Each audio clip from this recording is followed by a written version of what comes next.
Hello friends, मैं शिवेंद्र प्रताप सिंह। आप सभी का स्वागत है न्यू वर्ल्ड यानी कि नई दुनिया।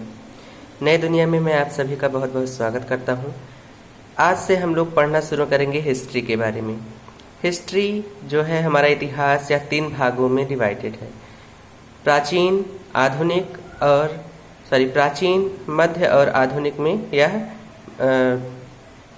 अलग अलग बटा हुआ है। और हम लोग आज पढ़ना शुरू करेंगे प्राचीन भारत यानी एंशिएंट हिस्ट्री। एंशिएंट हिस्ट्री की शुरुआत वेदों से होती है, तो वो तो आप लोग पढ़े ही होंगे। कमेंट्स आएंगे तो मैं उसके बारे में भी बता दूंगा, या अभी आगे मैं अगले पन्नों में आपको बता दूंगा। ये प्राचीन भारत जो है 7 से 8 वीडियो में हमारा खत्म होने वाला है। तो आइए चलिए हम लोग शुरू करते हैं। सबसे पहले हम लोग पढ़ेंगे सिंधु सभ्यता के बारे में, जिसे हम हड़प्पा सभ्यता के नाम से भी जानते हैं। यह एक सबसे पुरानी सभ्यता है। सिंधु सभ्यता के लोग भारत के मूल निवासी माने जाते हैं, जो द्रविड़ लोग हैं। सिंधु सभ्यता का पता कैसे चला था? 1853 की बात है। वहां पे जो है कराची से और लाहौर के बीच में रेल की पटरियां बिछाई जा रही थी, जहां पे जॉन ब्रंटन और विलियम ब्रंटन दो जो है अधिकारी थे। वहां पे वो लोग बिछाने का काम कर रहे थे पटरियों का। तो 2 एक ऐसे नगर थे, हड़प्पा और मोहनजोदड़ो, ठीक है, जहां पे कुछ प्राचीन ईंटें मिली और बार बार वही ईंटें मिल रही थी।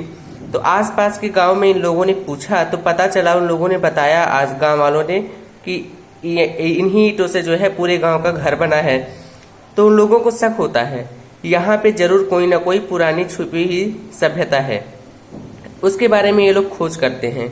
तो इस सभ्यता का नाम कैसे पड़ा ये देख लेते हैं। इस सभ्यता का नाम हड़प्पा इसलिए रखा गया क्योंकि जब इन 2 नगरों के बारे में पता चला, उसके बाद जो उत्खनन का काम चालू हुआ पाकिस्तान के पंजाब प्रांत में स्थित हड़प्पा नामक स्थान पर पहली बार खुदाई का काम चालू हुआ। इस कारण इस सभ्यता का नाम हड़प्पा पड़ा। हड़प्पा शहर रावी नदी के किनारे स्थित है, जबकि मोहनजोदड़ो सिंधु नदी के किनारे स्थित है। हड़प्पा के उत्खननकर्ता दयाराम साहनी। हड़प्पा का उत्खनन कार्य 1921 में रावी नदी के किनारे मोंटगोमरी, पाकिस्तान प्रांत।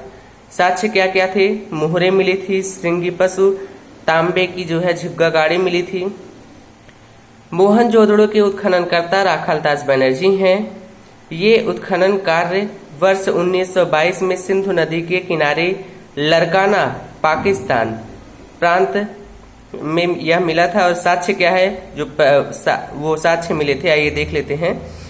3 मुख वाले देवता पशुपतिनाथ यानी कि जो शिव जी हैं, उनकी एक मूर्ति मिली थी जो सिक्के पे बनी हुई थी, ठीक है। नर्तकी की कांस्य मूर्ति, विशाल अन्नागार व स्नानागार यहाँ से प्राप्त हुए।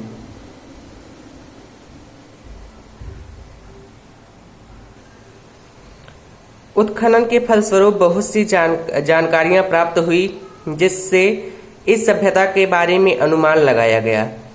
तकरीबन 5000 साल पहले इस उच्च स्तरीय सभ्यता विकसित की गई थी, जिसकी नगर नियोजन व्यवस्था बहुत ही उच्च कोटि की थी। जो यहाँ की नगर नियोजन व्यवस्था थी वह ग्रिड पद्धति से बनाई गई थी, यानी कि बीच में घर हैं और किनारे किनारे सड़कें, घर के मुंह के सामने घर और गली के सामने गली। इसी को ही कहते हैं ग्रिड पद्धति। लोगों को नालियों तथा सड़कों का महत्व का अनुमान था। सिंधु सभ्यता एक नागरीय सभ्यता थी। सिंधु सभ्यता के लोग ईंटों का प्रयोग करते थे। गुजरात का लोथल शहर सिंधु सभ्यता का एक प्रमुख बंदरगाह था। मोहनजोदड़ो में सबसे बड़ा भवन धान्यागार था, जिसे अन्नागार के नाम से भी जाना जाता है। विशाल स्नानागार ग्रेट बाथ मोहनजोदड़ो में है। कांस्य से बनी नर्तकी की मूर्ति मोहनजोदड़ो से प्राप्त हुई। उत्खनन के फलस्वरूप ये पता लगाया गया कि सिंधु अर्थव्यवस्था की ताकत क्या थी, तो कृषि एवं पशुपालन। हड़प्पा सभ्यता से अभी तक लोहे की प्राप्ति नहीं हुई है, तो इससे यह पता चलता है कि वहां के लोग लोहे से परिचित नहीं थे। सिंधु सभ्यता के लोगों ने सबसे पहले कपास का उत्पादन किया। समय बीतता गया, भारत में ईरान देश के लोग ने प्रवेश किया, जो आर्यंस कहलाए। इन आर्यंस ने भारत के मूल निवासी द्रविड़ों को पराजित कर दिया और अपना शासन स्थापित कर लिया। यह घटना आज से 3200 वर्ष पहले की है। आर्यंस के द्वारा जो सभ्यता बनाई गई वह सभ्यता वैदिक सभ्यता कहलाई। ठीक, आइए जरा हम वैदिक सभ्यता के बारे में जान लेते हैं। वैदिक सभ्यता एक ग्रामीण सभ्यता थी। जैसा भी हम लोगों ने एक शहरी सभ्यता पढ़ा, अब यहाँ पे बाहर से लोग आकर के उस शहरी सभ्यता को नष्ट करके ग्रामीण सभ्यता को अपना लेते हैं। ग्रामीण सभ्यता थी, ठीक है। वैदिक सभ्यता के लोग का मुख्य व्यवसाय पशुपालन था। ये लोग कृषि पे उतना ध्यान नहीं देते थे। लोहे से बने उपकरण वैदिक सभ्यता से प्राप्त हुए हैं। इसका आशय यह है कि यहाँ पर लोग लोहे की खोज कर चुके हैं। घोड़ा यहाँ पर एक महत्वपूर्ण पशु था। ये आर्यंस अस्त्र शस्त्र और कवच जैसे उपकरण बनाना जानते थे, यानी लड़ाई में ये लोग माहिर थे। कुल मिला के यह पता चलता है। हमने अब तक नागरीय सभ्यता, सिंधु सभ्यता और वैदिक सभ्यता के बारे में पढ़ा। हमने जो है यह देखा कि आर्यंस जो है कैसे यहाँ पे आते हैं और एक शहरी उच्च कोटि की सभ्यता को नष्ट करके ग्रामीण सभ्यता को अपना लेते हैं।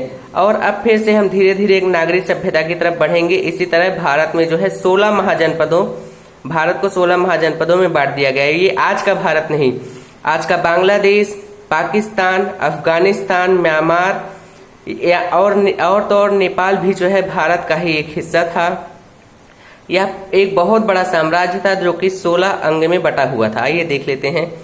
मगध महाजनपद, अंग, कोसल, वज्जी, काशी, मल्ल, चेंदी, वत्स, कुरु, पांचाल, सूरसेन, गांधार, कंबोज, अस्मक, अवंती और मत्स्य। अवंती जो है उज्जैनी के नाम से भी जाना जाता है। यह 16 महाजनपद थे। जैसे देखिए आपने शहरी देखा, फिर ग्रामीण, अभी हम फिर से शहरी सभ्यता की तरफ बढ़ रहे हैं। यह 16 में बना हुआ था। पूरा का पूरा प्राचीन इतिहास जो है मगध महाजनपद के इर्द गिर्द आपको घूमता हुआ नजर आएगा। आइए एक नजर हम डाल लेते हैं इन महाजनपदों पर। ये जितने भी महाजनपद देख रहे हैं, इसमें सबसे शक्तिशाली था मगध और सबसे बड़ा अवंती यानी उज्जैनी था। ठीक, बड़ा तो ये था और शक्तिशाली इसलिए ये था क्योंकि मगध के दोनों किनारों से नदियां बहा करती थी। क्या बहती थी? नदी बहती थी, जिससे वहां की भूमि बहुत उपजाऊ हुआ करती थी। अन्न अच्छे से उगते थे। आर्थिक शक्ति इनके पास थी और सैन्य शक्ति इसलिए इनके पास थी क्योंकि जो यहाँ पे विंध्याचल श्रेणी के जो पर्वत हैं, यहाँ से इन्हें अच्छी खासी लकड़ियां और जानवर मिल जाया किया करते थे। इसलिए इनकी शक्तियां बहुत ही उच्च कोटि की थी। पेपर में पूछा जाता है कि सबसे पहले युद्ध में हाथियों का प्रयोग किसने किया? तो मगध महाजनपद ने किया था। ठीक, हमने यहाँ तक पढ़ा। मगध महाजनपद के बारे में हम अगले वीडियो में पढ़ेंगे और पूरा का पूरा प्राचीन इतिहास मगध महाजनपद के इर्द गिर्द घूमता हुआ नजर आएगा। तो वीडियो पसंद आया हो तो लाइक, शेयर और सब्सक्राइब करना ना भूलें। Thank you. जय